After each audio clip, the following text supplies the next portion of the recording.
Boa noite pessoal, tudo bem? Conseguem me ouvir bem?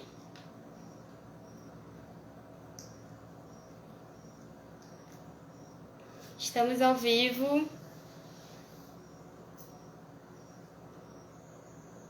Bom pessoal, já adiantando, né, que aqui nós estamos dando seguimento à nossa série de lives, que é um esquenta para o nosso evento.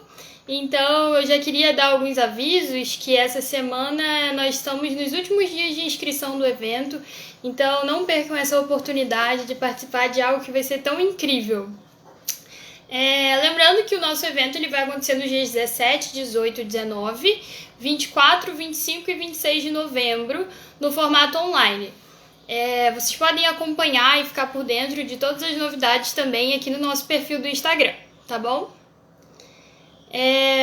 Falando brevemente sobre o nosso convidado de hoje, a gente vai receber o Rogério, que é professor, pesquisador e amante da arquitetura, para poder falar um pouquinho para a gente da sua experiência no estudo e também na prática da legislação em comum à arquitetura. Eu pesquisei um pouco, né, também sobre tudo antes da live e eu realmente fiquei impressionada com as ideias que vieram, assim, com a importância desse tema. Então eu vou chamá-lo para poder falar um pouquinho e com toda a propriedade que só ele tem sobre isso, tá bom? Vou convidá-lo aqui.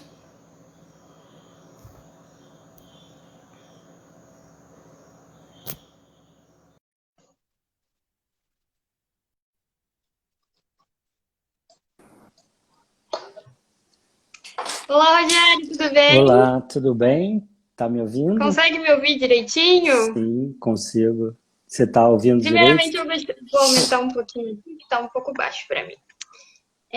Eu queria te agradecer pela disponibilidade, por se colocar aqui nesse espaço para conversar e por compartilhar com a gente um pouquinho da sua experiência e do seu conhecimento.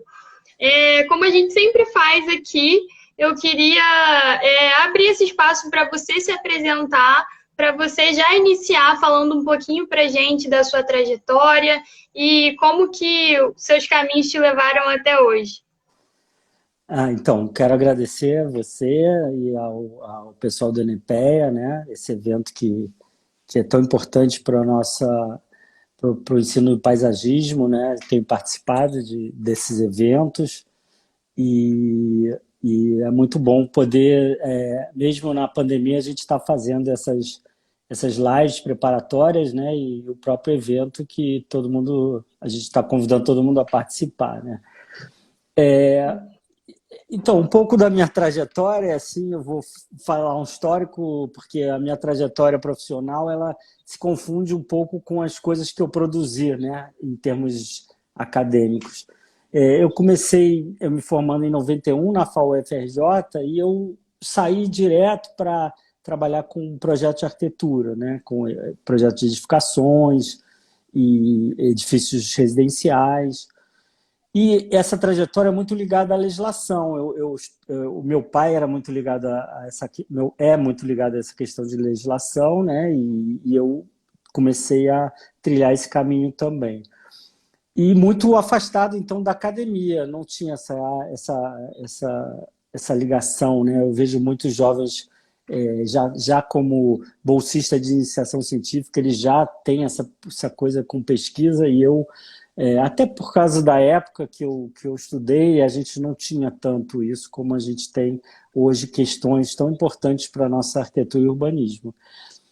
E, ao longo do tempo, então, em 2004, com essa questão da legislação, eu e meu pai, a gente produziu um livro chamado O Rio de Janeiro nas Alturas, que é um pouco do reflexo do nosso entendimento da legislação e como ela se refletia na transformação da paisagem do Rio de Janeiro, né? Então, a gente usou essa experiência para mostrar que, como cada legislação, ela era refletida num certo edifício na cidade, né? Isso foi minha primeira aproximação da parte acadêmica, escrita, né? E aí, em 2005, com isso, eu resolvi dar aula na UFRJ como professor substituto. E aí eu passei 2 anos, aí comecei agora eu quero fazer um mestrado, né? Mas antes disso eu tive uma oportunidade de trabalhar em Hong Kong, né? Fazendo projetos, trabalhando no escritório. E aí quando eu voltei em 2007 eu entrei no grupo do Sistema de Espaços Livres do Rio de Janeiro, né? Coordenado pela professora Vera Tangari. E aí em 2008 eu já entrei no mestrado, né?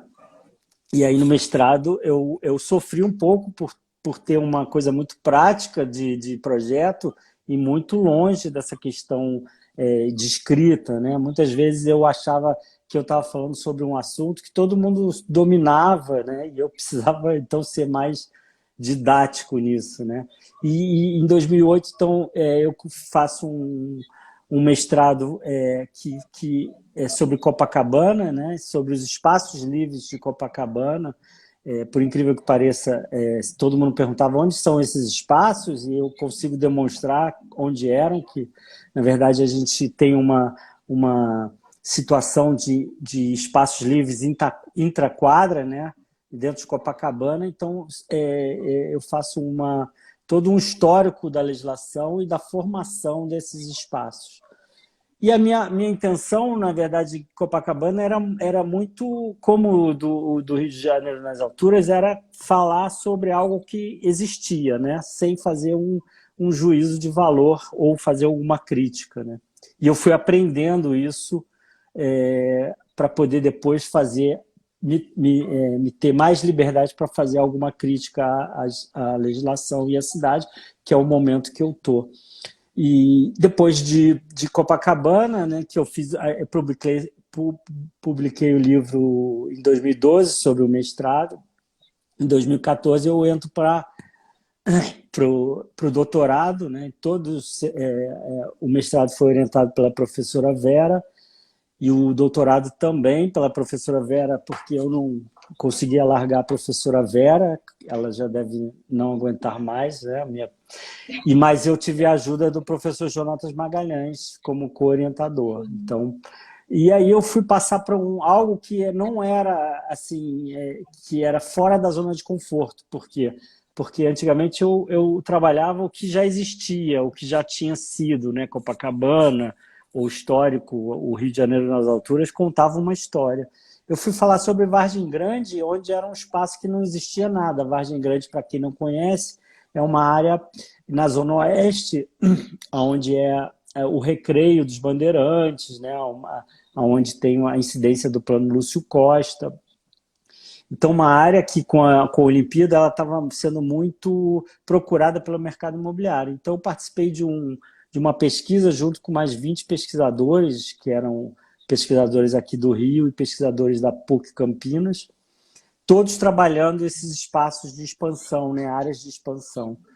E aí é onde a gente consegue fazer um levantamento de como seria a ocupação dessa área, né? E a gente consegue fazer, então, uma crítica maior, e aí o meu doutorado já passa a ter um lado mais crítico. Eu começo a me liberar um pouco para falar um pouco mal de algumas coisas, algumas situações.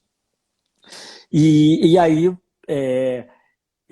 depois eu terminei o doutorado, passei a dar aula no mestrado profissional da FAU-FRJ e hoje eu sou professor na Veiga de Almeida também.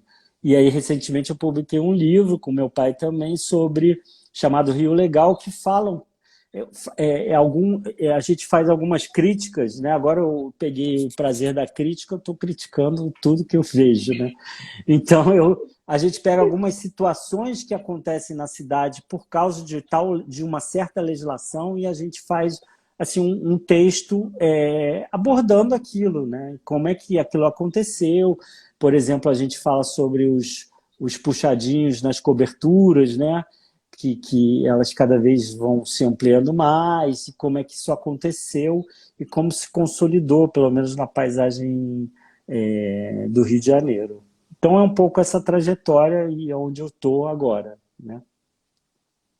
Sim, a gente consegue perceber, assim, pelo menos uma perspectiva que eu tenho, que tudo começou com algo bem familiar mesmo, seu, assim, e de algo muito próximo e até mesmo sentimental, assim. Você usou Copacabana inicialmente como instrumento de estudo inicial, e eu vejo que é realmente um olhar, não sei se até familiarizado pelo seu pai, para essas coisas, né, que geralmente são inacessíveis a nós, leigos, né? E aí a gente vê o quanto o seu olhar para com a legislação e a arquitetura se diferem e tornam essas mazelas tão abrangentes, assim, né? Tão visíveis. E o quanto para a gente, né? Quer dizer, eu agora me formando, né? Não mais, mas leigos e tudo mais, isso se passa despercebido no nosso dia a dia, né? Sim, é. É engraçado que às vezes, eu não sei se você conhece o Rio de Janeiro, assim, mas a gente às vezes tem situações de uma quadra, a gente ter vários edifícios, cada um com uma altura diferente, com um formato diferente, um afastamento frontal diferente, e as pessoas acham, parece que foi opção de quem construiu, e não é isso, é algo que vem de tal época, de tal legislação, né? Então, esse olhar e depois que você passa a explicar isso para algumas pessoas, pelo menos os alunos ou arquitetos, as pessoas que têm um olhar para isso, elas olham diferente. Quando eu comecei a divulgar o meu trabalho sobre Copacabana, as pessoas que moravam em Copacabana e moravam para esse espaço intraquadras, elas começam a entender por que aquilo. Elas acham aquilo muito bom, mas elas não sabem como é que aquilo se formou. Então, esse olhar realmente é muito importante. Assim, é uma coisa que eu treino, sabe? Eu passo na rua, eu olho uma coisa e falo assim, como é que isso aconteceu? E aí eu vou buscar para poder, de repente, escrever um texto.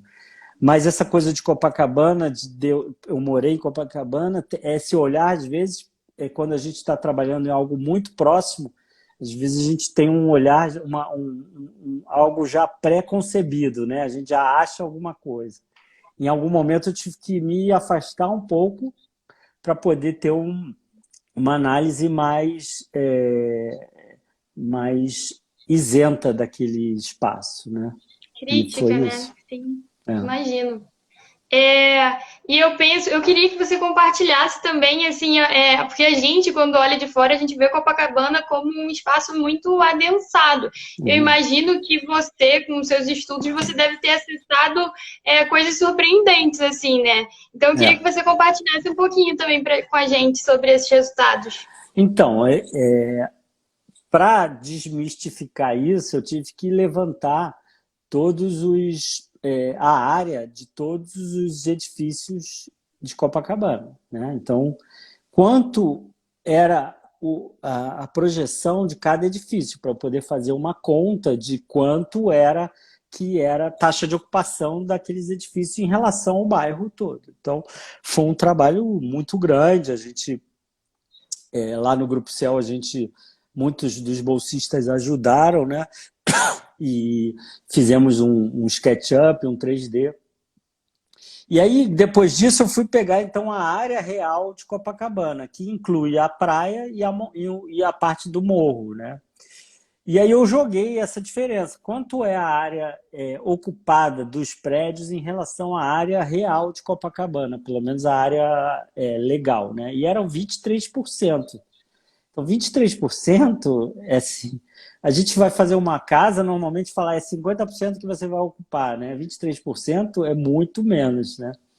Mas aí eu achei que deixar o morro e a praia era muito injusto, assim, porque eram áreas muito grandes, né? Então eu tirei, o segundo momento, eu tirei o morro e a praia e só deixei as ruas, praças, né? Para fazer uma relação entre essa área e as quadras, né, e os prédios. E isso dava 37% de taxa de ocupação. E aí eu fui fazer, então, a área, isso a gente chama de área bruta, né? Depois eu fui fazer a área líquida, que é a área só das quadras. só o que é privado, só o que é lote, né? Então, eu pegava a área de todos os lotes e fazia uma relação com a projeção dos prédios. E isso dava 55%. Então, a taxa de ocupação, que para muitos parece ser 100% em Copacabana, né? É de 55% na média, né?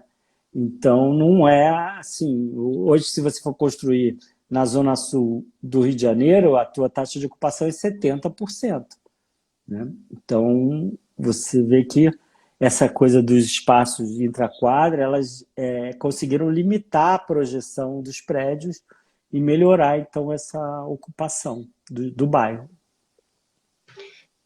Rogério, uma coisa que eu achei super interessante também é o quanto é que você também está do lado do mercado, né? Você tem um escritório, certo? E você também está do lado da academia. Então, porque geralmente o que a gente vê são essas linhas não se cruzando, né? Que talvez eu acho que seja até um grande problema, assim, da gestão disso. Como que é para você essa experiência de estar dos dois lados, de ter as duas percepções estudadas, assim, poder executar o que talvez você estude com mais profundidade? Como que é isso? Então, é um desafio, né? Porque são poucos professores ou pesquisadores que estão dos dois lados, né? Eu acho que sim, isso foi também uma coisa que a professora Vera sempre puxou um pouco de mim e eu acho que é trazer um pouco dessa minha experiência do mercado para trazer um pouco do que acontece dentro do mercado, porque é ele que está produzindo a cidade, né, em parte da cidade. E eu sou um dos que produz a cidade, né? Então, às vezes, eu faço um projeto e às vezes eu discuto esse projeto dentro da academia, né? Mas o meu papel, então, é tentar pelo menos aproximar um pouco isso, né? E trazer um pouco para o pessoal das universidades, mostrar como é que esses agentes trabalham dentro da cidade, né? Não é só o mercado imobiliário. Tem vários outros agentes que produzem a cidade. A gente não pode, na academia, virar as costas para isso, né? Por quê? Porque eles vão continuar produzindo a cidade. Então, a gente tem que fazer algo, e eu sempre falo isso, a gente tem que tentar usar esse capital que vai existir para fazer algo que a gente queira, né? Por exemplo, se eu falar, não, o mercado imobiliário não presta, eu não quero saber deles, né? E aí, para o mercado é ótimo, entendeu? Então, o que a gente tem que fazer é conseguir, através de uma nova forma de planejamento, né, que eu também trabalho nas minhas disciplinas de projeto urbano, conseguir que a gente tenha uma cidade planejada ou desenhada e que esse capital do mercado possa financiar essas coisas, por exemplo. A gente não pode ocupar uma área como Vargem Grande e não pensar onde vão ser as praças que não existem, onde vão ser as escolas que não existem, né? Então eu cobro uma contrapartida desses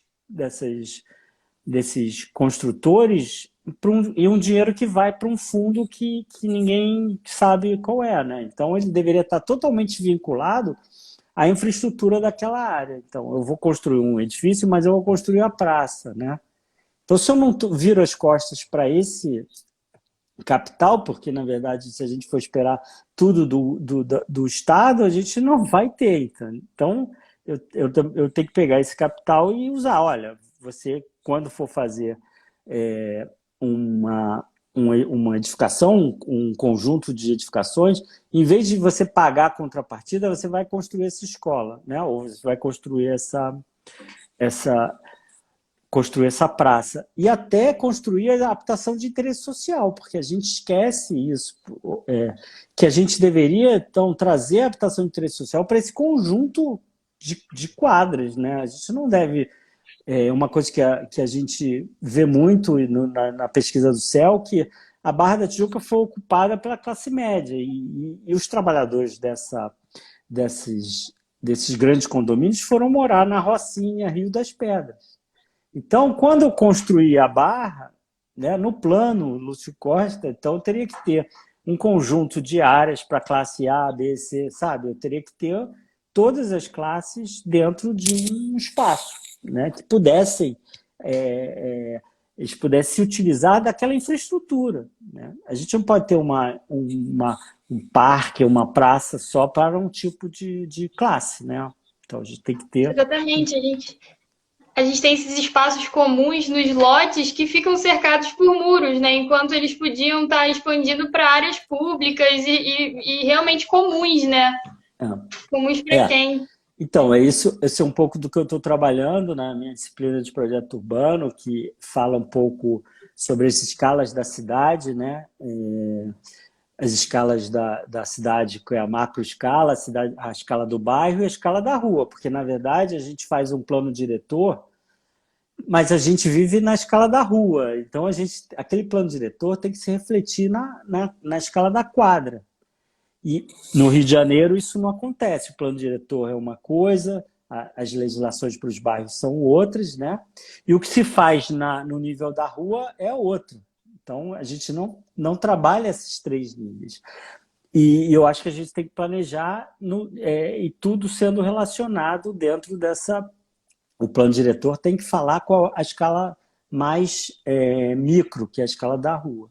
Então, eu tenho incentivado os meus alunos de projeto urbano, a gente chega a exacerbar as soluções, né, que são soluções talvez não sejam aplicadas, mas elas são muito... Eu puxo muito por isso. Por exemplo, a gente, em vez de fazer zoneamento por áreas, por grandes áreas, a gente faz zoneamento por lote. Então, cada lote é monofuncional. Um lote é só comércio, um lote é só residência, um lote é só habitação de interesse social e um lote é escola, vamos dizer, né? Só que dentro de uma quadra, se eu tenho uma diversidade de lotes assim, eu tenho um uso misto, mesmo que o lote tenha uma função única, sabe? Isso é um pouco para despertar essa questão de entender que a gente precisa ter todos esses usos dentro de um mesmo espaço urbano, né? Então, e esse reflexo também, que é um pouco do que eu faço essa crítica muito nesse livro último que eu fiz, é que a legislação na cidade do Rio de Janeiro, ela transformou, ela criou uma forma, né?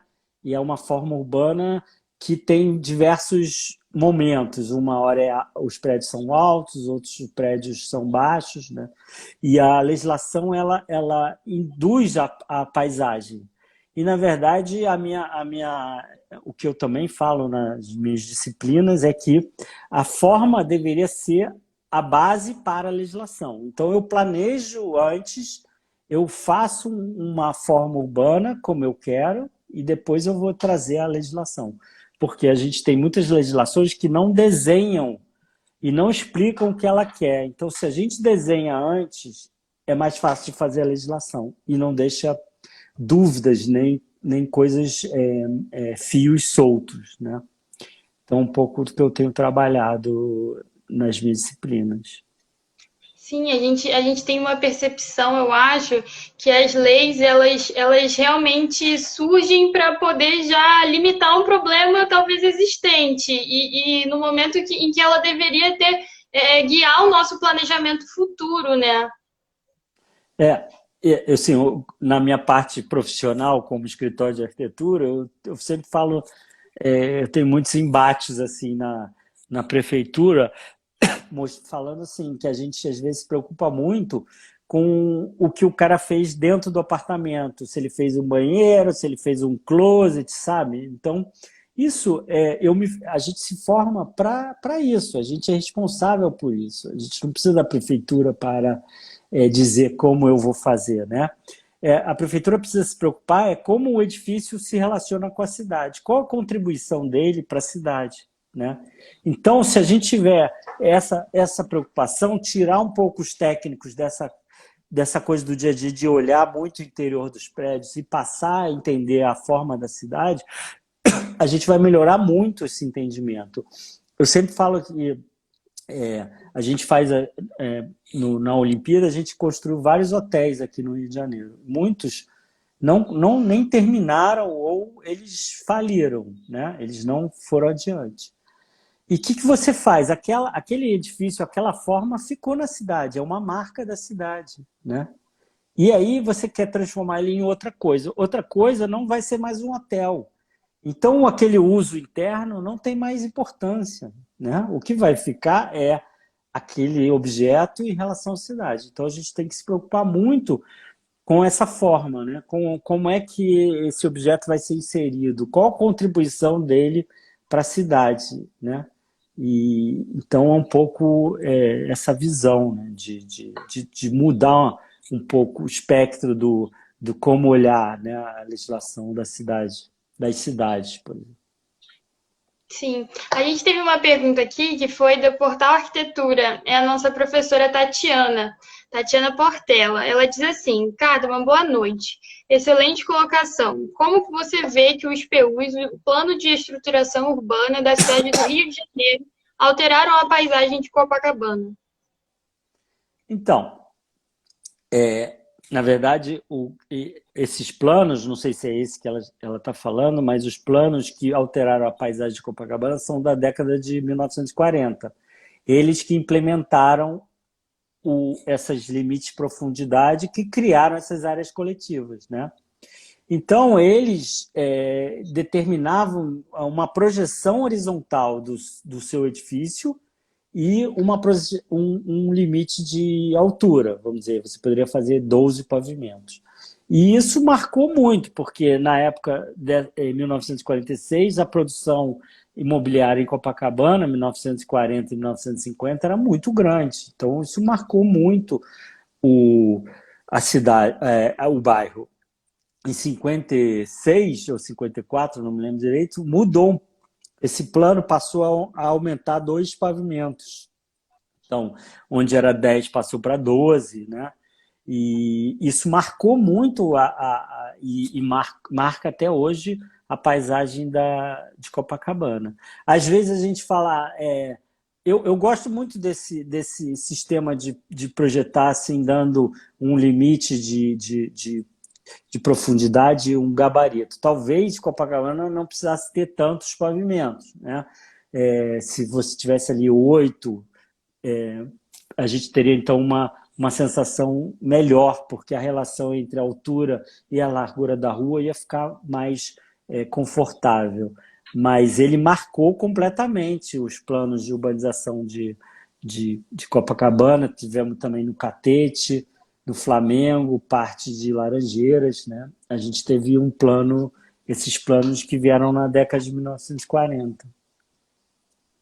Ela acrescenta dizendo que eles já deviam ter sido atualizados, principalmente após a aprovação de planos diretores.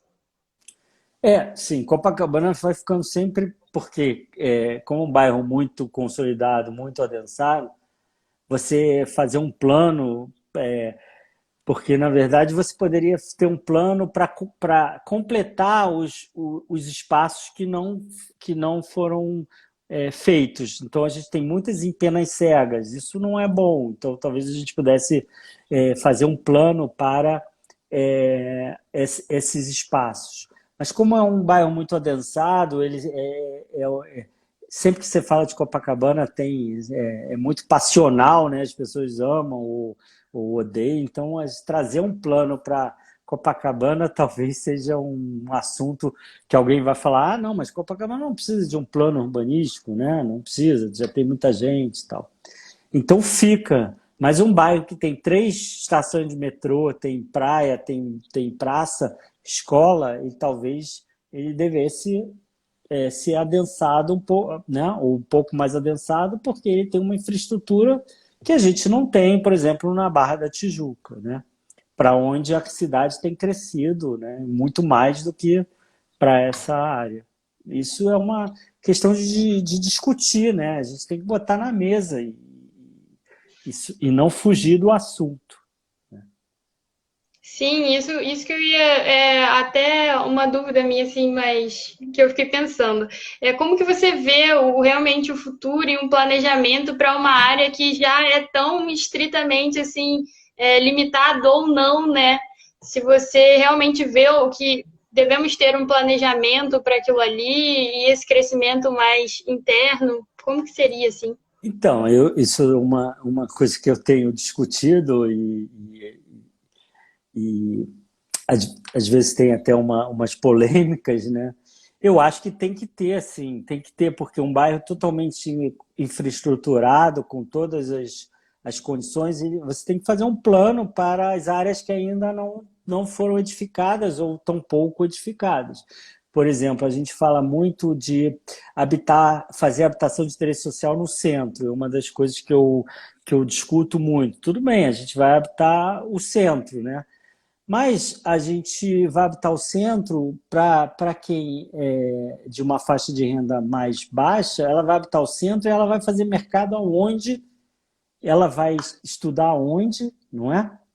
Então, por que eu não posso usar os terrenos nos bairros mais consolidados para fazer uma habitação de interesse social? Eu não preciso fazer um grande condomínio. A gente tem um presídio, o presídio da Frei Caneca no Rio de Janeiro, na área do Catumbi ali, foi transformado em habitação de interesse social. O que é hoje? Hoje fizeram um muro e parece o mesmo presídio de antes, né?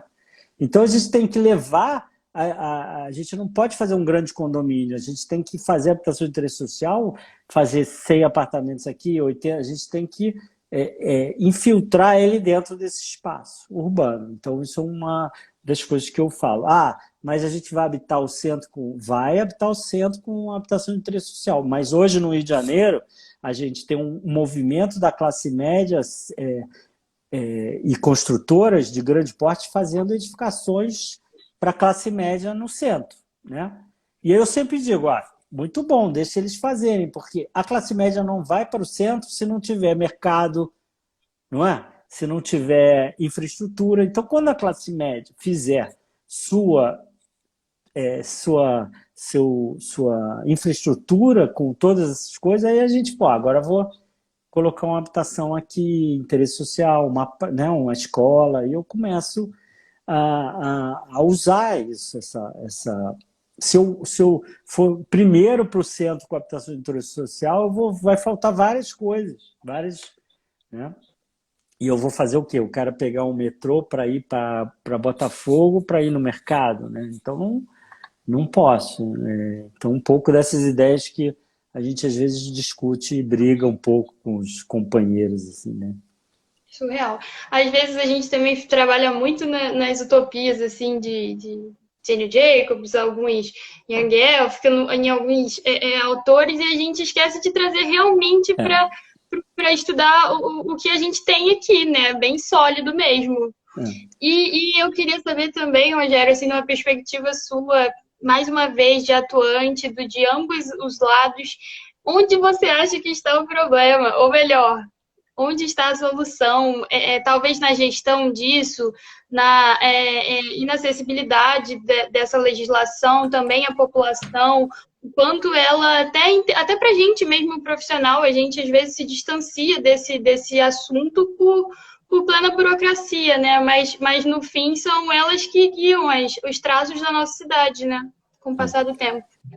Então, a professora Vera e o professor Jonas, a gente dava uma disciplina lá no mestrado que chamava, não sei se vai ser esse nome certinho, mas era agente de produção da cidade, né? Então, o professor Jonas que trouxe essa disciplina e eu e a professora Vera continuamos com isso. Então, era onde a gente mostrava quais eram os agentes que atuavam na cidade, né?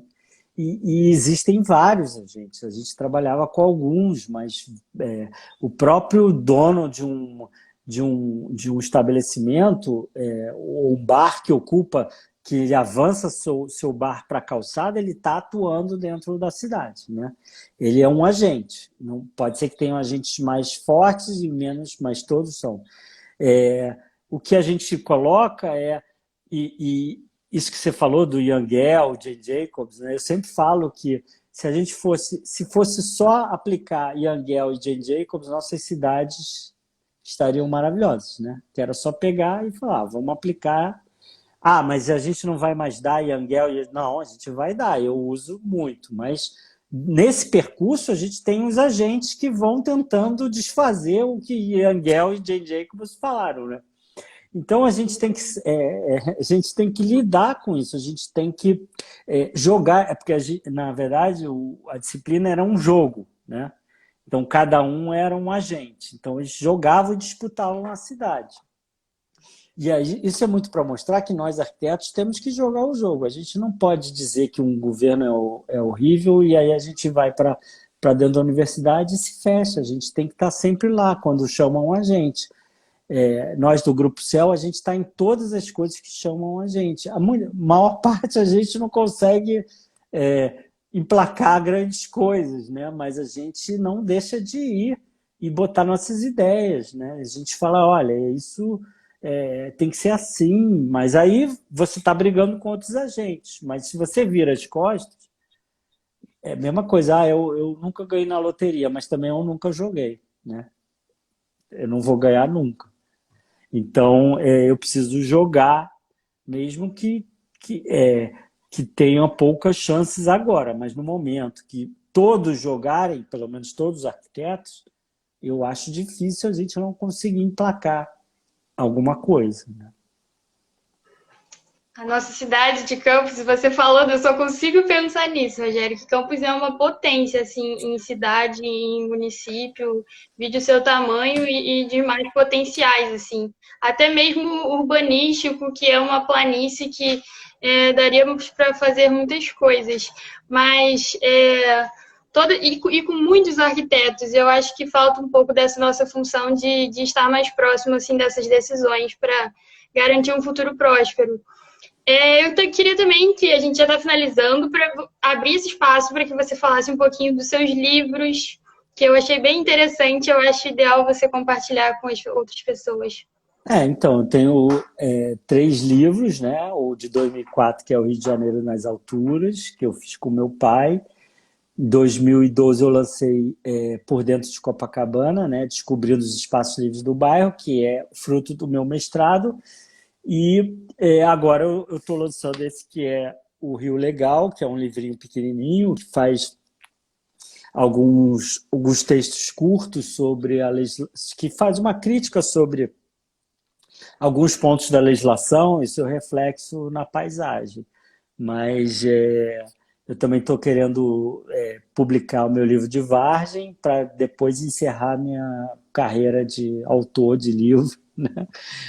E ter essa cronologia, né? Porque do primeiro livro ao último, ele reflete bem a minha trajetória profissional. Então, ele reflete o que eu passei a aprender e a pensar.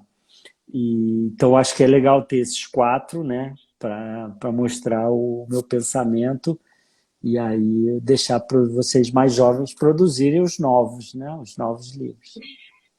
Isso aí, passar a bola.